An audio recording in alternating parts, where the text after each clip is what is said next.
Bonjour tout le monde, j'espère que vous allez bien. Aujourd'hui, on va savoir comment transformer une phrase déclarative à une phrase interrogative.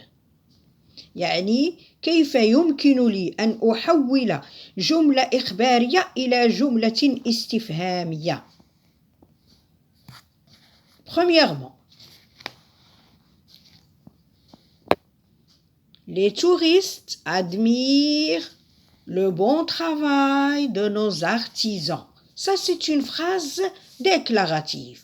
Pour la transformer à une phrase interrogative, je dis « Les touristes admirent le bon travail de nos artisans » et je mets un point d'interrogation. C'est facile.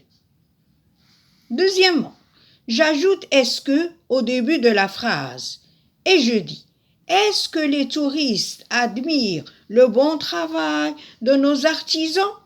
Et je mets à la fin un point d'interrogation.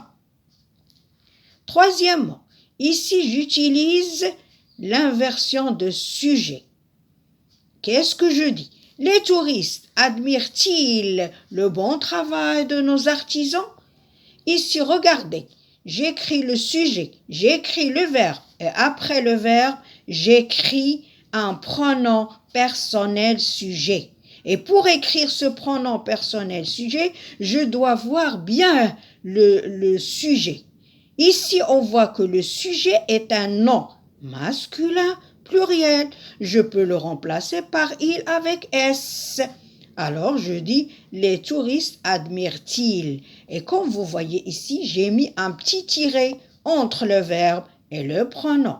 Et je dis « les touristes admirent-ils le bon travail de nos artisans ?» Deuxièmement, le garde royal porte un très joli uniforme. Ça, c'est une phrase déclarative. Je peux la transformer à une phrase interrogative. Qu'est-ce que je dis? Je dis « le garde royal porte un très joli uniforme » et je mets un point d'interrogation. J'ajoute « est-ce que » au début de la phrase et je dis « est-ce que le garde royal porte un très joli uniforme ?»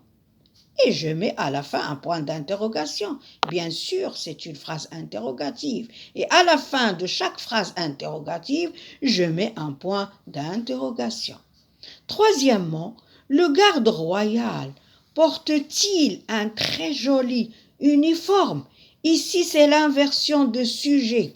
J'écris le sujet, après le sujet, j'écris le verbe et après le verbe, j'écris le pronom personnel sujet qui remplace le sujet. Le sujet dans cette phrase, c'est le garde royal. Je peux le remplacer par il sans s. Mais ici, comme vous voyez, j'ai mis un T entre le verbe et le pronom. Pourquoi? Parce que le verbe se termine par une voyelle. Si le verbe se termine par une voyelle, j'ajoute un T entre le verbe et le pronom et j'ai mis des tirets. Troisièmement, tu as trouvé ton livre. Ici, c'est une phrase déclarative. Et comme vous voyez là, le verbe est conjugué au passé composé. Tu as trouvé, c'est le verbe trouver au passé composé. La première phrase, je dis « tu as trouvé ton livre » et je mets un point d'interrogation. Deuxièmement, j'ajoute « est-ce que » je dis « est-ce que tu as trouvé ton livre » je mets le point d'interrogation. Troisièmement, pour faire l'inversion de sujet, je commence par l'auxiliaire puisque le verbe se conjugue au passé composé. Alors, je commence par l'auxiliaire, après j'écris le pronom, après j'écris le participe passé. Et le pronom est entre l'auxiliaire et le participe passé. Et je dis, as-tu trouvé ton livre? Au revoir et bonne journée.